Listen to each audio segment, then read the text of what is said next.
For the past number of weeks, Darby Allin has been killing it on AEW Dynamite.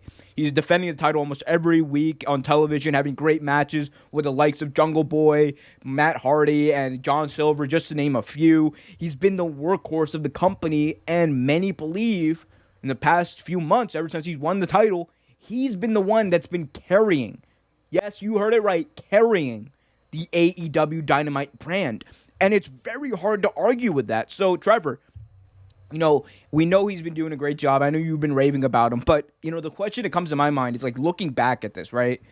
Like, if I had asked you, at the genesis of AEW, the beginning of the company, who would be, like, the workhorse of the company, a year or 2 years down the road?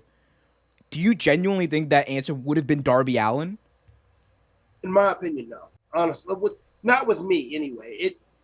I've followed Darby throughout his career on the indie circuit. I love Darby. And like you said, I've raved about him since we first started the show, and I still will.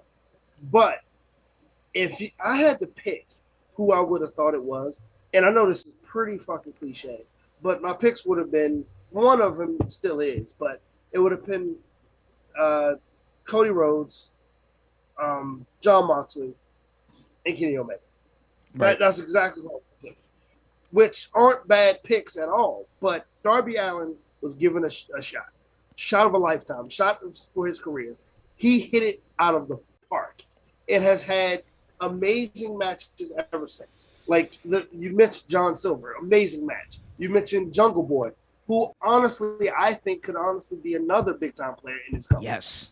Given a chance. Jungle Boy Jack Perry. We're watching you, boy. We're looking at you. I definitely think you are making your papa proud, whether you think so or not. Amazing talent. But to see Darby Allin where he is right now, I would have never guessed. Never guessed in a million years he'd be the workhorse. And it's the old adage, don't judge a book by its cover. Darby Allin has been money. Like, it's just absolutely undeniable how good he is. Like for me, the coming out party for Darby Allin was that match he had against Cody Rhodes at Fyter Fest. Because I'm not gonna lie, I did not know a lot about Darby Allin. I knew who he was because he was in the Battle Royal at Double or Nothing in 2019, and so it was kind of like he was kind of like another young guy there, and I knew there was a company about like surrounded by young talent. But Darby Allin showed then, I think that was a big like wake up moment for a lot of people where it was like, oh wow, this kid is good. And then he was a part of things, and he was over. When the crowds were there, he was one of the most over people. You heard that little dun dun dun dun dun, like that little sting in his tongue. It would just be like the crowd would go wild. So crazy. Nuts. So he has all of the makings of he's over. He's got the ability to go in the ring. He's got look at this face. Like he's got the facial expressions, the emotion of a star, of a champion. And it's great. You know why, Trevor? Because the TNT title now is better for it. Like Darby Allin is genuinely getting to the point where I think he's outgrowing the title, and it's so fast the way this has happened, right? And I think it's gonna be great. We talk about who's gonna defeat Kenny Omega potentially for the AEW title down the line. I think we're looking looking at the next big star of AEW. I was just thinking that when you were talking about it, and again, another name you mentioned, Jungle Boy Jack Perry. He's another one that you could put in there. I think AEW does a great job of nurturing of young talent so far, anyway, and they've done a great job about picking people who apparently can carry matches and apparently can look great on camera, like you said. Because, like you said, Allin looks like a champion. He looks like a champion. And even when he fought Cody for the championship, he looked like a champion, and he didn't even have the belt. Even because I think he had a match with Cody before the TNT title was introduced, last year, I believe, their first year of conception, and it was that was a match at Fyter Fest, but the one that went to a draw. Yep. Yeah, that was the one. Okay, yeah. That even in that match, and you mentioned earlier, that was an amazing match. Then you've seen him with in hardcore matches. You've seen him in just straight out fights. The Mm. kid has done everything so far, and I thought the best thing that could have possibly did was put Sting in his corner. I thought that was amazing. I thought that was very smart. I didn't know what they were going to do with Sting at first, but I thought that was very smart. And the great thing about that is Sting hasn't like overshadowed our Darby Allin. He's like it's literally like I don't mean to like praise AEW like all the time, but Right. dude, they're just doing it the right way.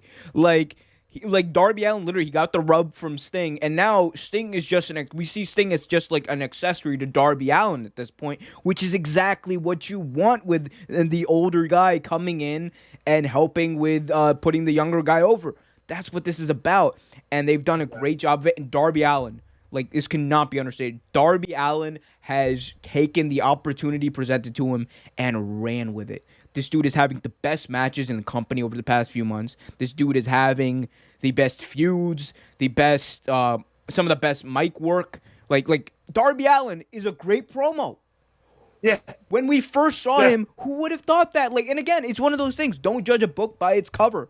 And he's a creative dude. Like, you remember that match they had with Team Taz at Revolution? Apparently, Darby Allin was like an associate director. Like, he helped direct that match. Yep. So the dude, he's got the vision. He's this guy literally. He has the ability, I think, to be one of the best wrestlers of this entire generation, and that's a big feat to have. And the best part is, Trevor, he's only like 28. He's a young he's guy. Really young. He's super young. He's really young. Like just he's like got him and Jungle Boy and Orange Cassidy, both and MJF, dude. MJF my age. MJF is 24 years old, like 24, 25 years old. He's a young guy. So, like AEW, they have a lot of young guys that I think are going to be amazing to watch over the next 10, 15 years.